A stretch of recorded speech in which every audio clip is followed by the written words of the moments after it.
किस लिए? उनके फसल के दाम के लिए, उनके मुद्दों के लिए। जब अपने शरीर को गलाओगे, अपने शरीर को तपाओगे, तो जनता का समर्थन आपके साथ होगा। घर बैठे रहोगे तो जनता आपका साथ नहीं देगी।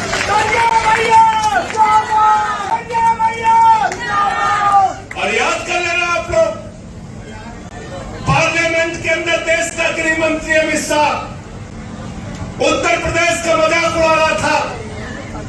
उसने कहा उत्तर प्रदेश में तो इनकी जमानतें जब्त हो गई, 1% से कम इनका वोट आया, नोटा से कम वोट आया, एमसीडी के चुनाव में 2-2 हाथ कर लेंगे।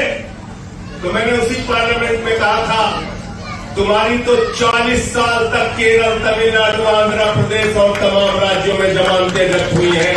अपने अंदर पहले झांक के देखो। और उसी पार्लियामेंट में कहा था,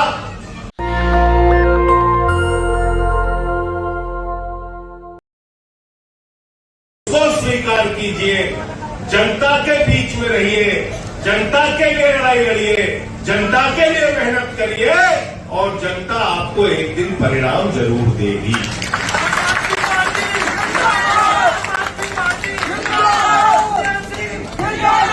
और मुझे आज खुशी है बताते हुए कि 1 साल का सफर जो आपने तय किया 2022 के बाद का, जिसमें आपने तिरंगा साखा के माध्यम से श्रमदान के कार्यक्रमों में भी हिस्सा लिया, रचनात्मक कार्यक्रमों में भी हिस्सा लिया। मुझे याद है हमारे गाजियाबाद के साथियों ने और हमारे यूथ के प्रदेश अध्यक्ष पंकज अवाना जी और इनकी टीम ने, जब मैं यहाँ हिंद नदी की सफाई करने के लिए आता था तो सारे लोग मेहनत से उस कीचड़ को साफ कर रहे थे। जैसे हमने उस कीचड़ को साफ किया, ऐसे ही उत्तर प्रदेश के राजनीति के कीचड़ को साफ करने के लिए आम आदमी पार्टी का एक कार्यकर्ता है। हमने आंदोलन भी लड़े किसानों के लिए। मुझे याद है ट्रैक्टरों में किसानों के साथ हमारे साथी सोमेन ढाका जी आज किसान आंदोलन में शामिल हुए। अनशन भी रखा, 3 दिनों का अनशन रखा मेरठ के अंदर कमिश्नरी में। किस लिए? उनके फसल के दाम के लिए, उनके मुद्दों के लिए। जब अपने शरीर को गलाओगे, अपने शरीर को तपाओगे, तो जनता का समर्थन आपके साथ होगा। घर बैठे रहोगे तो जनता आपका साथ नहीं देगी।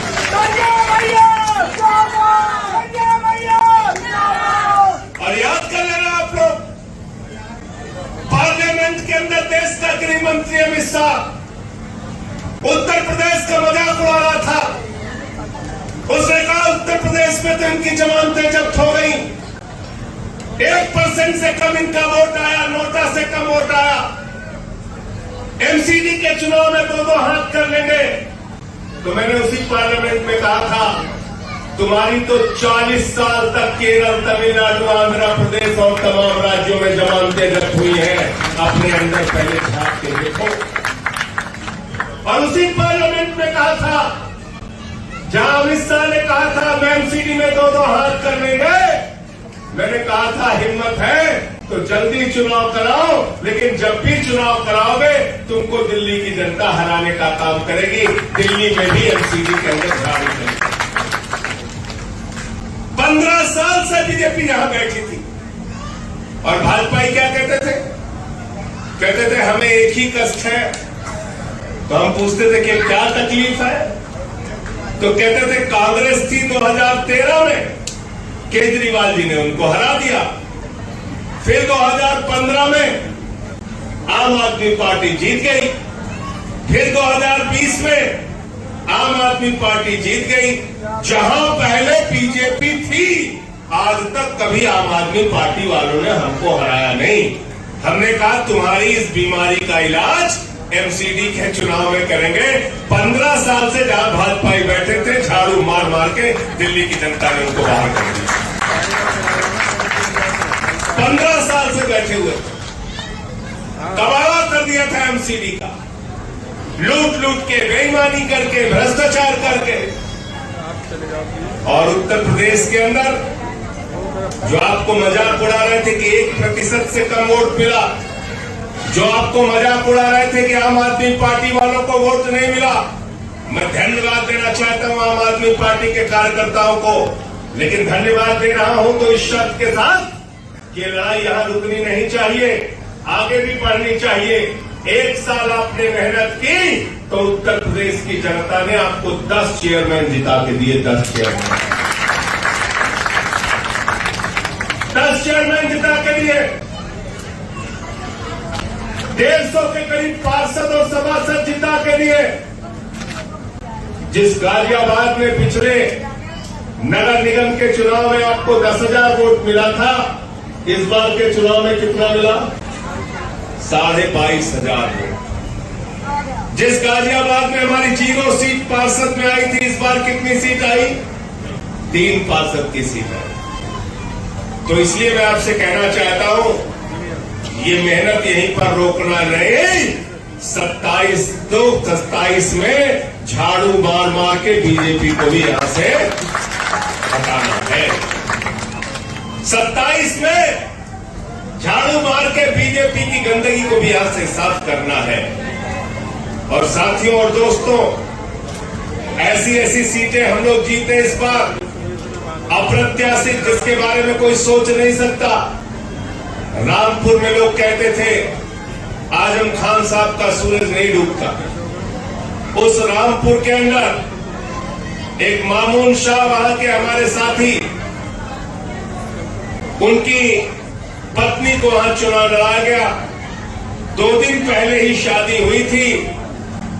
रामपुर की जनता ने कहा अपने बहू को आशीर्वाद भी देना है, वोट भी देना है। 11,000 वोटों से वहां के चेयरमैन की सीट हम लोगों ने जीती। 5 चेयरमैन की सीट अकेले मुरादाबाद मंडल में आम आदमी पार्टी जीती।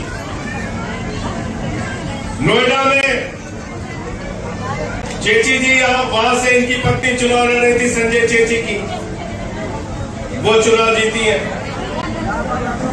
मुजफ्फरनगर में हम 1 सीट पे चुनाव जीते।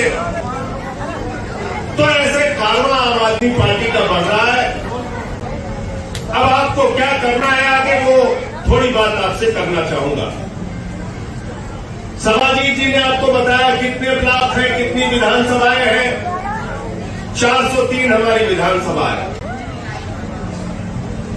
हमारे उत्तर प्रदेश में 59,000 के करीब ग्राम सभा है।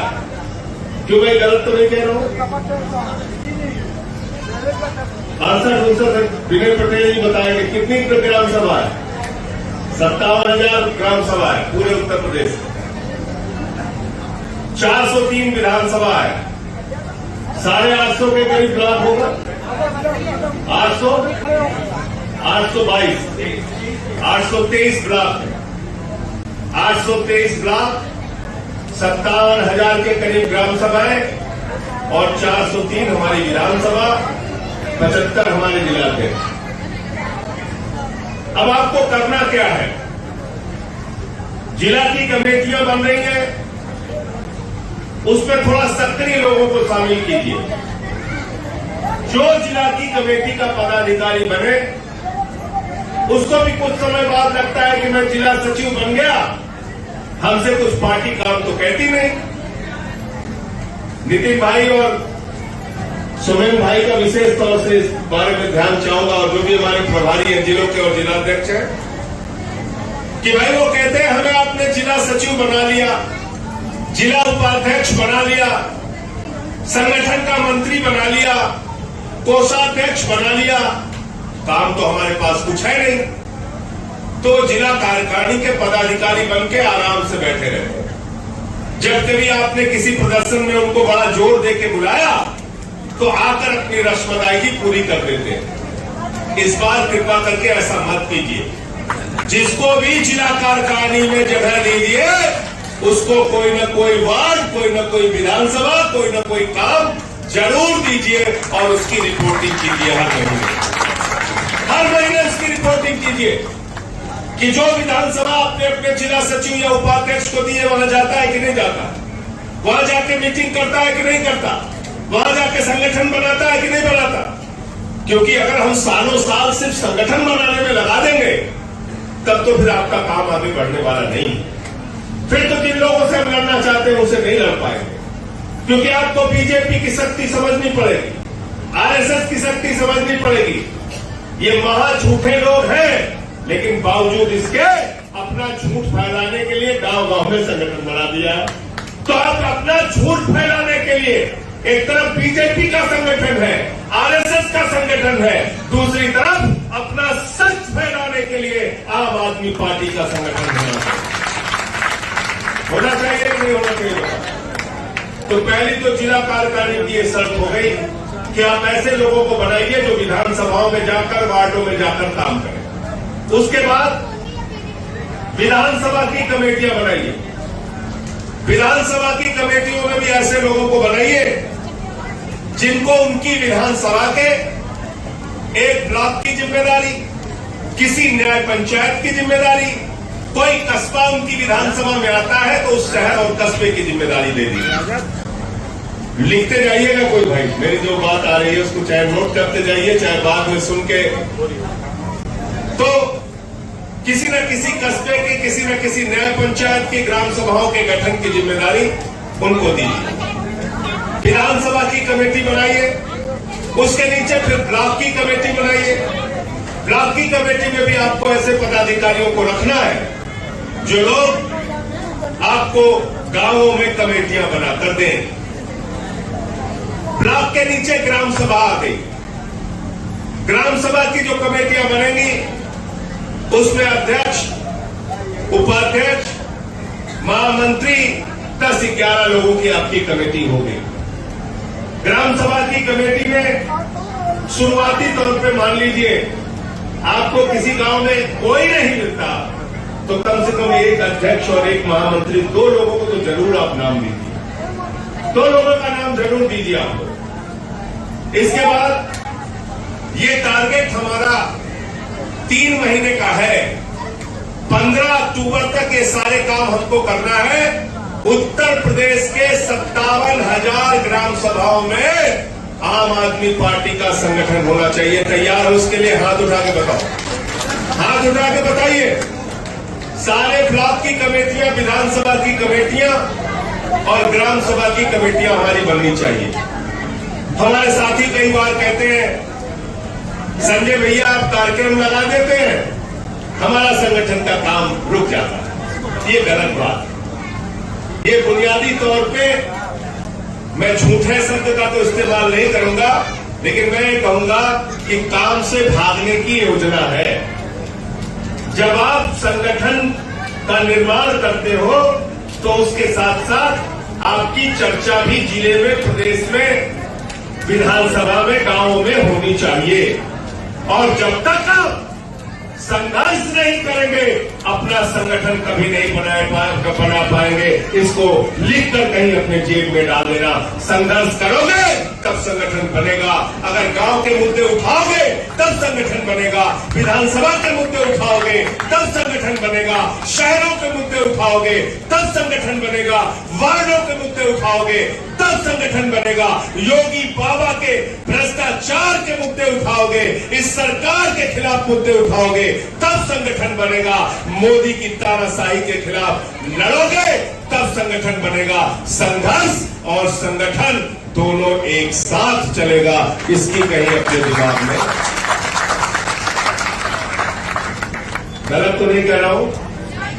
संघर्ष से भागोगे तो नहीं? संघर्ष से भागना नहीं है ना?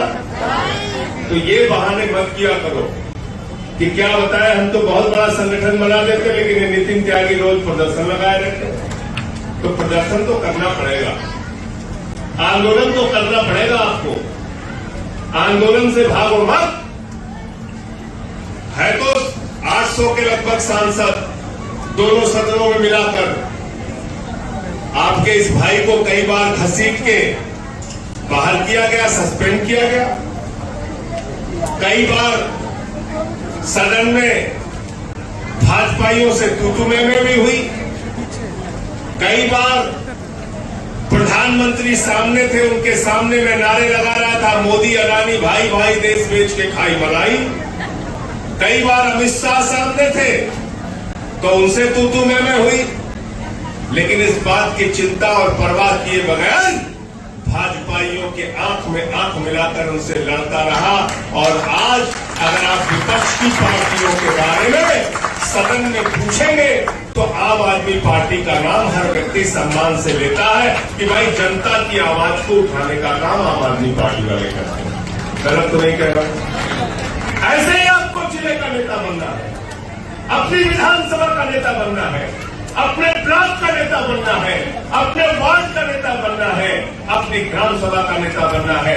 जब लोगों के लिए लड़ोगे, उनके लिए आवाज उठाओगे, उनके लिए संघर्ष करोगे, तो वो तुम्हारे पीछे टोपी लगाकर नारा लगाने के लिए तैयार रहेंगे। और ऐसे कार्यक्रमों में फिर आपको बस लगाने की जरूरत नहीं पड़ेगी। लोग अपने पैसे से खर्चा करके, लोगों को मेहनत करके यहाँ बुलाने की जरूरत नहीं पड़ेगी। अपने आप आपके कार्यक्रमों में लोग आएंगे। आज पूरे उत्तर प्रदेश में जिस प्रकार के हालात हैं, बाबा जी की सरकार चल रही है, उनका काम क्या है उनको बता दीजिए कि भाई गाजियाबाद में यहां आक्रमण हुआ है, गरीबों की झोपड़ी उजाड़नी है, तो लखनऊ से बुलडोजर पे बैठ के खुद ही चले जाए, कहीं चलो हमें बुलडोजर चलाना। कहीं बता दीजिए कहीं किसी गरीब की दुकान उजाड़नी है, तो बुलडोजर पे बैठ के भाजपाई काम करने लगते, चलने लगते। तो इसलिए इस सरकार के एक एक कारनामों पर नजर रखिए। जिले में इनके अधिकारी क्या करते हैं, राज्य स्तर पे किस तरह से भ्रष्टाचार है, कैसी कानून व्यवस्था है, और उसके खिलाफ समय समय पर हम लोग कहीं सामूहिक आंदोलन भी पूरे प्रदेश में करेंगे और कहीं कहीं जिले के जो मुद्दे होंगे उसको लेकर आंदोलन करेंगे। अभी आज जो हालात हैं, जो परिस्थितियां हैं, एक ही पार्टी देश के लिए उम्मीद है, एक ही पार्टी उम्मीद है। 3 बार हम दिल्ली में चुने गए।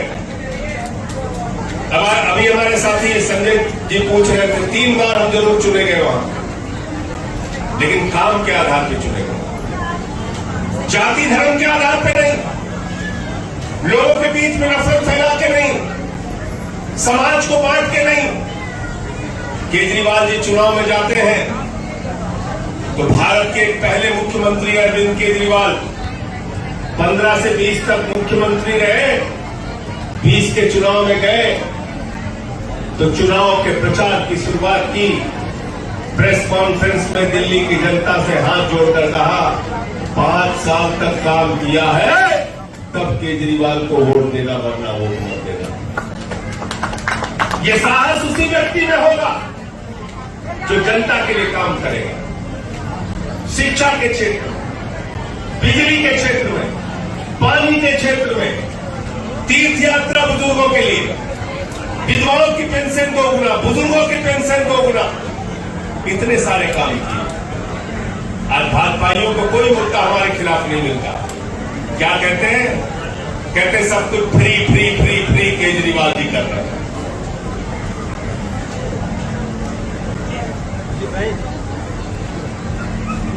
सब कहते हैं फ्री फ्री फ्री सब कुछ केजरीवाल जी कर रहे हैं।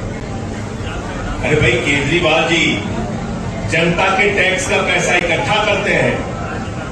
जनता जो हर सामान पे कुछ भी खरीदती है, उस पर जो टैक्स देती है, वो सरकार के खजाने में जाता है।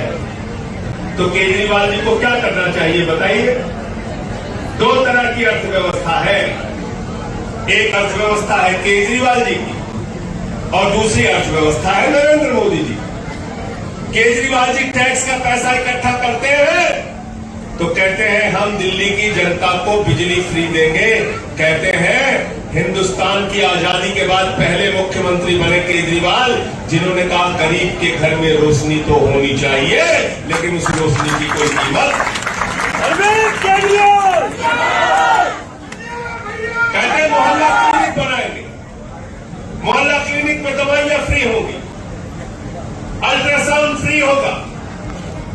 और ये भी कहते हैं कि अगर 30 दिन से ज्यादा डॉक्टर ने आपको ऑपरेशन की तारीख दे दी तो इंतजार मत करना, जाकर किसी प्राइवेट अस्पताल में ऑपरेशन करा लेना। ऑपरेशन का पूरा खर्च अरविंद केजरीवाल की सरकार देगी।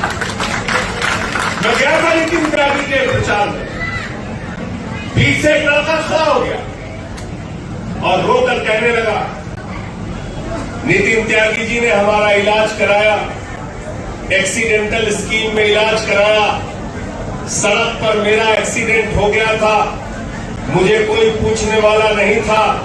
दिल्ली सरकार की फरिश्ते स्कीम थी और उस फरिश्ते स्कीम के तहत मेरे इलाज में 36 लाख रुपए खर्च हुआ और दिल्ली की केजरीवाल सरकार ने दिया 36 लाख रुपए। यह आपकी फरिश्ते स्कीम। बताओ हमने क्या गलत किया? गरीब का इलाज करा के गुनाह कर दिया क्या? फ्री दवा देकर गुनाह कर दिया क्या? पीने का साफ पानी नहीं मिलता था दिल्ली के लोगों को। दिल्ली के अंदर जब हम लोग आए 2015 के अंदर गांवों में जाते थे, टैंकर के नाम पे झगड़ा, पीने के पानी के नाम पे झगड़ा, पीने के पानी के नाम पे हत्या जैसी घटनाएं। अरविंद केजरीवाल ने कहा दिल्ली की जनता को पानी मिलेगा, लेकिन पानी मुफ्त में मिलेगा, उसका कोई पैसा नहीं दिया जाएगा। पीने का साफ पानी 20,000 लीटर हर महीने मुफ्त में दिया जाता है। ये काम किया दिल्ली के अंदर हमने। दिल्ली की जनता को हर तरह के सुख, हर तरह की सुविधाएं, बुजुर्गों के लिए तीर्थ यात्रा, वहां के नौजवानों के लिए इंटर पास करने के बाद कोई मेडिकल में, कोई इंजीनियरिंग में दाखिला लेना चाहे तो 10 लाख रुपए का लोन बगैर ब्याज के देने का काम है। और पहली सरकार है देश की सरकार जिसने एक गरीब बेटी के दर्द को भी समझा। एक रिक्शे वाला जब सुबह उठता था, अपने बेटी का चेहरा देखता था और फिर अपनी जेब देखता था।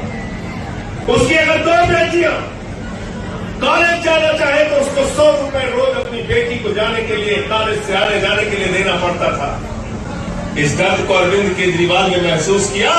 उन्होंने कहा बेटियों के लिए, बहनों के लिए, माताओं के लिए बस की यात्रा पूरी तरीके से दिल्ली में फ्री होगी। ये काम किया दिल्ली के अंदर। और इतना सारा कुछ करने के बाद पिछले 8 साल से दिल्ली का बजट मुनाफे का बजट है, मुनाफे का बजट। तो ये तो हो गई केजरीवाल की अर्थव्यवस्था। और नरेंद्र मोदी की अर्थव्यवस्था क्या है? क्या कहा था मोदी जी ने? कह हमको सरकार बना दो, हम 2 करोड़ नौकरी हर साल देंगे। क्यों भाई शंकर जी, आप लोग युवा हैं, बंसराज जी भी बैठे हुए, 2 करोड़ नौकरी मिल रही है हर साल? मिल रही है। 18 करोड़ नौकरी मिल गई। मिली क्या? मिल गई क्या? अशोक कमांडो जी बैठे हैं, अग्निवीर योजना लेके आए। नाम भी इतना भयानक रखते हैं मोदी जी, लगता है बहुत बड़ा कुछ देने वाले हैं। कह रहे बेटा अग्निवीर बन जा, चढ़ जा सूली पर। ठीक है, 17 साल की उम्र में जवान बन जाओ और 21 साल की उम्र में पूर्व जवान बन जाओ। कोई पेंशन जिंदगी में मिलेगी नहीं।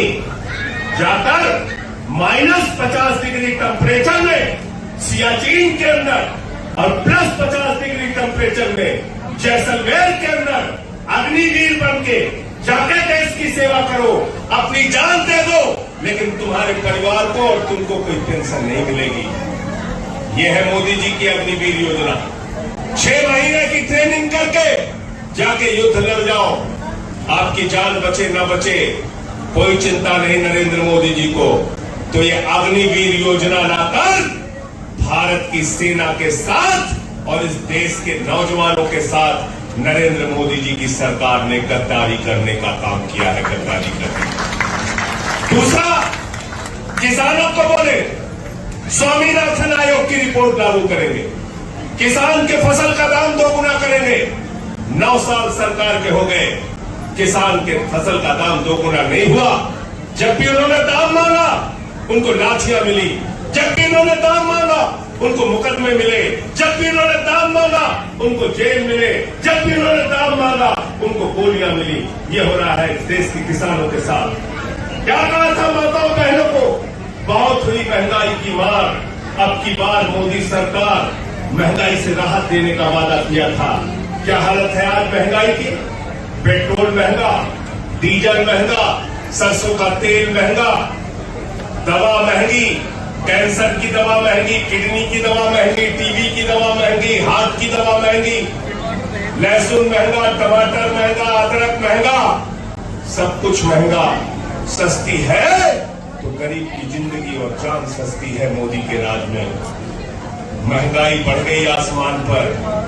कहने लगे काला धन लाएंगे, काला धन लाएंगे, इतना काला धन लाएंगे, हवाई जहाज में भर भर के लाएंगे, बैलगाड़ी में भर भर के लाएंगे, पूरे देश में भर फैला देंगे। काला धन ला ला के हर आदमी को कितना देंगे एक खाते में? कितना कितना?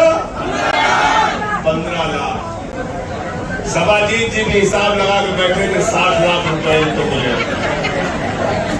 हम दो, हमारे दो पति पत्नी और बच्चे मिला के ये भी सोच रहे थे 30 लाख 60 लाख हमको मिलेगा।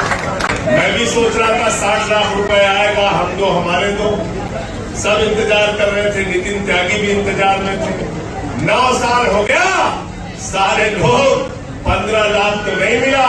हमारी माताओं बहनों ने घर में पति से छुपा के जो 500 1000 की नोट रखी थी, वो भी मोदी जी ने कहा यही काला धन है, लाइन में लग के जमा करो। वो भी खाली कराएंगे, वो भी खाली कराएंगे। ये है मोदी जी, ये है मोदी जी की चाल। किसी को खुश किया हो तो बता दो।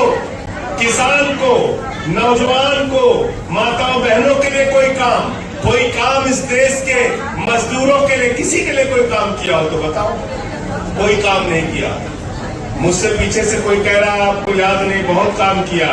हमने कहा किसके लिए? फिर से याद कीजिए। हमने कहा किसके लिए? फिर से याद कीजिए। आप याद नहीं कर पा रहे। नितिन त्यागी बार बार हमको टोक रहे हैं। आपको याद होगा, आप नाम बताएंगे किसके लिए काम कर रहे हैं?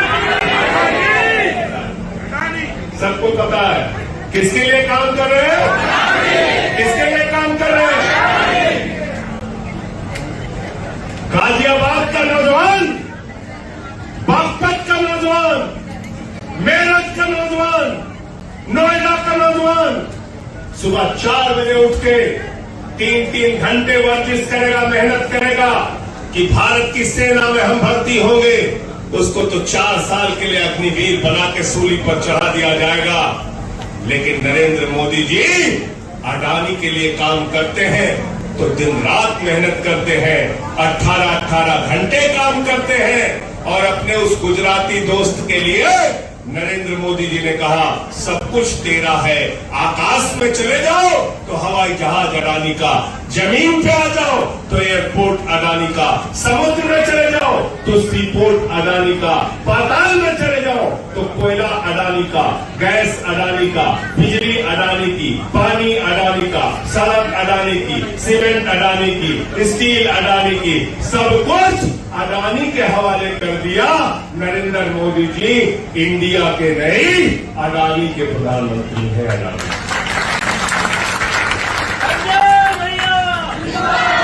समझ में आ गया आपको? समझ में आ गया कि नहीं समझ में आएगा? समझ में आ गया? कुछ किया आप लोगों के लिए? नहीं किया। लेकिन एक काम किया, जब भी आपने कोई सवाल उठाया बड़ी खूबसूरती से आपको नफरत की आग में झोंक दिया। और जब नफरत की आग दिमाग में घुस जाती है तो सारे मुद्दे पीछे हो जाते हैं। आपने कहा रोटी बोले हिंदू मुसलमान, आपने कहा रोजगार बोले हिंदू मुसलमान, आपने कहा महंगाई बोले हिंदू मुसलमान, आपने कहा महिला सुरक्षा बोले हिंदू मुसलमान। आपको नकली मुद्दों में उलझा के रखा, आपको अपने बारे में सोचने का मौका नहीं दिया। और आज कोई नहीं बचा, नंबर सबका आएगा। आपने देखा था ना नोएडा में श्रीकांत त्यागी का घर चला, जो उसके घर पे बुलडोजर चला, सब लोग ताली बजा रहे थे, बोले बहुत अच्छा हुआ। दूसरे दिन ताली बजाने वालों के ऊपर बुलडोजर चला तो दूसरे वाले बोले बहुत अच्छा। अन्याय पर, अपराध पर, अत्याचार पर अगर चुप रहोगे तो नंबर तो सबका, नंबर तो सबका, नंबर तो सबका ना हिंदू बचेगा ना मुसलमान बचेगा, सिर्फ अडानी का माल बचेगा, सिर्फ मोदी अडानी का माल बचेगा। याद रखना, आपको उलझाकर अपना माल बना रहे हैं। तो आपकी तो बता दी, कुछ नहीं किया। अब आ जाइए भगवान राम की। भगवान राम का मंदिर बनाने के नाम पर भाजपाई चंदा चोरी कर रहे थे। यही अयोध्या का मामला है, सवाजीत सिंह जी के जिले का। मैंने पूरी डिटेल पकड़ी। 2 करोड़ की जमीन 18.5 करोड़ में खरीदी 5 मिनट के अंदर भाजपाइयों ने। कितने का घोटाला किया 5 मिनट में? 16.5 करोड़। कितने का? राम मंदिर के नाम पे कितने का घोटाला किया? 16.5 करोड़। मैंने कहा भाजपाइयों, कम से कम भगवान श्री राम को तो बख्श देते। मैंने कहा भाजपाइयों, कम से कम भगवान श्री राम को तो बख्श देते। मैंने कहा देखो ऐ दीवानों, ऐसा काम ना करो और राम का नाम बदनाम ना करो। तो भाजपाइयों ने कहा संजय सिंह जी, आप समझते नहीं है, राम राम जपना, पराया माल अपना। राम को भी धोखा दिया। अब आ जाइए राष्ट्रवाद। राष्ट्रवाद की बात करते हैं भाजपाई। मैं तीनों चीजों पे बता रहा हूं, जितने वादे किए उस पर धोखा दिया। दिया कि नहीं दिया? धोखा दिया ना। राम का नाम लिया तो राम को धोखा दिया कि नहीं दिया? दिया ना, दिया, धोखा दिया। अब आ जाइए राष्ट्रवाद। ये ऐसे राष्ट्रवादी लोग हैं जिन्होंने आरएसएस के मुख्यालय पर 52 साल तक तिरंगा झंडा नहीं फहरा। ये ऐसे भाजपाई हैं जिन्होंने अफजल गुरु को शहीद मानने वाली पीडीपी के साथ मिलकर सरकार बनाने का काम किया। ये ऐसे भाजपाई हैं जिन्होंने पठानकोट के अंदर हमारे शहीदों की जांच खुफिया एजेंसी पाकिस्तान की जो थी आईएसआई से बुलाकर करवाने का काम किया। ये ऐसे भाजपाई हैं देश के प्रधानमंत्री जिंदल को ठेका दिलाने के नाम पर चले जाते हैं, नवाज शरीफ के बर्थडे का केक काटने बगैर बुलाए चले जाते हैं। ये ऐसे लोग हैं, ये राष्ट्रवादी लोग नहीं हैं। अभी भारत का बजट आया तो भारत का बजट में पढ़ रहा था, उस बजट में किसान के लिए भले कुछ ना हो, नौजवान के लिए भले कुछ ना हो, माताओं बहनों के लिए भले कुछ ना हो, लेकिन नितिन त्यागी जी उस बजट को आप पढ़िएगा, उस बजट में सैकड़ों करोड़ रुपए तालिबान के लिए है। किसके लिए है? किसके लिए है? किसके लिए है? बजट को पढ़ लीजिएगा। तालिबान के लिए है। यहां कहते हैं मुसलमानों से लड़ो और वहां पर ओसामा बिन लादेन के चेलों को सैकड़ों करोड़ रुपए अपने बजट से दे रहे। यहां कहते हैं मुसलमानों से लड़ो, वहां ओसामा बिन लादेन की पार्टी को 20,000 टन आटा, 20,000 टन आटा पहुंचाया जा रहा है। आटा खिला खिला के मोटा किया जा रहा है। आतंकवादियों को मोटा करने का काम कर रहे हैं मोदी जी। तो इसलिए इनकी असलियत को पहचानो। यहाँ भाजपाई कहते हैं बांग्लादेशियों को भगाना है, बांग्लादेशियों को भगाना है। गाजियाबाद में भी बेचारे कुछ भाजपाई नारा लगाते रहते हैं, बांग्लादेशियों को भगाना है। 50 साल पूरे हुए आजादी के। किसकी आजादी के? किसकी आजादी के? किसकी आजादी के? बांग्लादेश की आजादी के। 50 साल पूरे हुए, किसी को नहीं बुलाया गया। नितिन त्यागी सोच रहे थे हमें भी बुलाएंगे, इनके पास कोई कार्ड नहीं आया। किसके पास कार्ड गया? किसके पास? 50 साल बांग्लादेश की आजादी का पूरा हुआ तो किसके पास कार्ड गया? मोदी जी के पास। मोदी जी गए, उन्होंने 56 इंच का अपना सीना दिखाया। उन्होंने कहा बांग्लादेश के भाइयों और बहनों, तुमको पता नहीं है, मेरा नाम नरेंद्र मोदी है, मैं बांग्लादेश की आजादी का योद्धा। बोला था कि नहीं बोला था भाई? सुरेंद्र जी बोला था कि नहीं? देखे रहिएगा मीडिया वाले हैं, नहीं तो बाद में कहते थे संजय सिंह झूठ बोल रहे। बोला था कि नहीं बोला था? बोला था कि नहीं बोला था? बोला था ना। तो मोदी जी बांग्लादेश की आजादी के योद्धा है, अपने चेलों से कहते हैं बांग्लादेशियों को भगाना है, बांग्लादेशियों को भगाना है। ये ना राम के हैं ना आम के हैं, न ये किसी काम के हैं। ये बेईमान लोग हैं, इनको देश से भगाना होगा।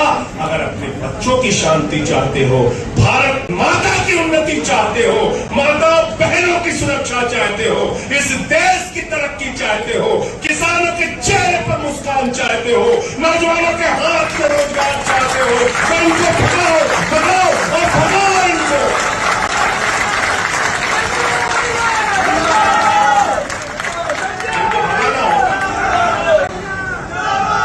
मैं पिछले 3 दिन से बहुत व्यथित हूं। ठीक से नींद नहीं आती, कई बार रात में नींद खुल जाती है। बार बार वो दृश्य याद आता है, बार बार वो तस्वीरें याद आती हैं, बार बार ये याद आता है कि जिन महिलाओं के साथ मणिपुर में एक घटना हुई, उन्होंने तो भारत माता की आजादी के लिए, भारत माता की रक्षा के लिए कारगिल में लड़ाई लड़ी, कारगिल से युद्ध लड़ा। बताओ उनके परिवारों को हम क्या जवाब दें, बताओ उनके परिवारों को हम क्या कहें। शर्म आती है अगर नौजवानों तुमको जरा सी भी। माताओं बहनों आपसे कहना चाहता हूं, बुजुर्गों आपसे कहना चाहता हूं, सवाल पूछना पड़ेगा नरेंद्र मोदी से कि जो जवान कारगिल में हमारे लिए लड़ा, उसकी महिला के साथ ऐसी दरिंदगी कर रहे हो, शर्म आनी चाहिए। चुल्लू भर पानी लेके नाक रगड़ लो अपना।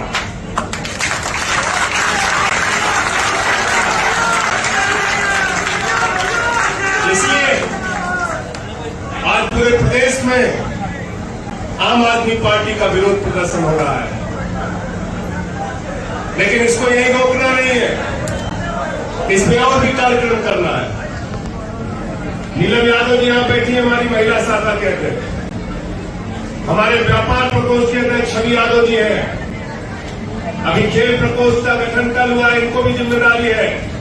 विनय पटेल जी, बंसराज जी, पंकज अवाना जी, सारे प्रकोष्ठों के साथी, हमारे मेन वीन के साथी, बैठिएगा नहीं। मणिपुर के हिंसा के सवाल पर एक आंदोलन नहीं, जब जब पार्टी कहेगी आपको सड़क पर उतर के आंदोलन करना पड़ेगा। और हमसे कह रहे थे 100 कमांडो, इन्होंने अपना कार्यक्रम बनाया है पूर्व सैनिक प्रकोष्ठ के लिए। इनके जवान के, इनके एक साथी जवान की पत्नी के साथ ये घटना हुई। कारगिल में जो आदमी लड़ा, उसकी पत्नी के साथ ये घटना हुई है। कोई जवान हिंदुस्तान का जिसने सेना के लिए काम किया है, जिसने भारत माता के लिए काम किया है, उसका मन गुस्से से खौल रहा है, तो सड़क पर उतरेगा। और ऐसा निकम्मा प्रधानमंत्री हमारा, बताइए आप, 80 दिन के बाद मुंह से आवाज निकली, उसमें भी राजनीति। इनकी एक टेलीग्राफ में फोटो छापी कि नरेंद्र मोदी जी का चमड़ा 56 इंच मोटा हो गया, 56 इंच मोटा। कोई असर नहीं पड़ता, हरियाली आंसू बहाते हैं। लाखों लोग कोरोना में मर गए, आके आंसू बहा दिया। सैकड़ों लोग नोटबंदी में मर गए, आके आंसू बहा दिया। प्रज्ञा ठाकुर ने गांधी को गाली दी, बोलते दिल से माफ नहीं करेंगे। 5 किसान को कुचल दिया इनके मंत्री ने, कोई कार्रवाई नहीं। पहलवान बेटियां बैठी रही, उनको घसीट घसीट के मारा गया। ये कैसा आदमी है भाई देश का प्रधानमंत्री? कैसा संवेदनहीन व्यक्ति है देश का प्रधानमंत्री? कैसा क्रूर और काल शासक है देश का प्रधानमंत्री? इनसे जवाब पूछना पड़ेगा। आज तो प्रदर्शन की शुरुआत है, लेकिन मणिपुर के मामले पर आगे भी हम लोगों को मजबूती से जोरदार आंदोलन इनके खिलाफ करना है, इनको छोड़ना नहीं है। ये पूरे देश को बर्बाद कर देंगे साथियों, ये बर्बाद कर देंगे इस मुल्क को, हमारे ताने बाने को, हमारी एकता को, हमारी पहचान को ये खत्म कर देंगे। धर्मनिरपेक्षता हमारी पहचान है, भाईचारा हमारी पहचान है, एकता हमारी पहचान है, वसुधैव कुटुंबकम हमारी पहचान है। ये वो मुल्क है जहां बिस्मिल्लाह खान की सहनाई संकट मोचन के मंदिर में गूंजती है। ये वो मुल्क है जहां मलिक मोहम्मद जायसी पद्मावत लिखते हैं। ये वो मुल्क है जहां रसखान को पढ़कर हम भगवान कृष्ण के बारे में जानते हैं। ये वो मुल्क है जहां मोहम्मद रफी गाना गाते हैं, सुख के सब साथी दुख में न कोई, मेरे नाम तेरा नाम एक साचा दूजा न कोई। ये वो मुल्क है, ये वो मुल्क है। हमारे गुरु ग्रंथ साहब को पढ़िए, उसमें सबकी वाणी मिलेगी, कबीर की वाणी, बाबा फरीद की वाणी, प्रभु श्री राम का जिक्र, कृष्ण का जिक्र। ये ऐसा देश है, इस देश के ताने बाने को लोग बिगाड़ रहे हैं, आपस में हम लोगों को लड़ा रहे हैं, अपना उल्लू सीधा करने के लिए, अपनी राजनीति चमकाने के लिए, दरिंदगी और हैवानियत की घटनाओं को बढ़ावा देने का काम कर रहे हैं। नंगा करके अगर एक महिला को मारा जा रहा है, पीटा जा रहा है, उसके साथ बलात्कार किया जा रहा है, तो ये सिर्फ मणिपुर के लोगों के लिए नहीं, मणिपुर की महिलाओं के लिए नहीं, आदिवासी महिलाओं के लिए नहीं, पूरे हिंदुस्तान का सर से झुक जाना चाहिए। 140 करोड़ लोगों का सर से झुक जाना चाहिए। जिस देश की राष्ट्रपति महिला आदिवासी हो, जिस देश के अंदर एक आदिवासी युवक को उसके चेहरे पर पेशाब किए करने की घटना बीजेपी के नेता के द्वारा वो सामने आई, जिस देश के अंदर आज ऐसी घटना मणिपुर में जहां बीजेपी का राज है, वहां महिलाओं के साथ हो रही है, हमें जागना होगा, हमें इसके विरोध में खड़ा होना पड़ेगा और आगे भी इस लड़ाई को बढ़ाना है।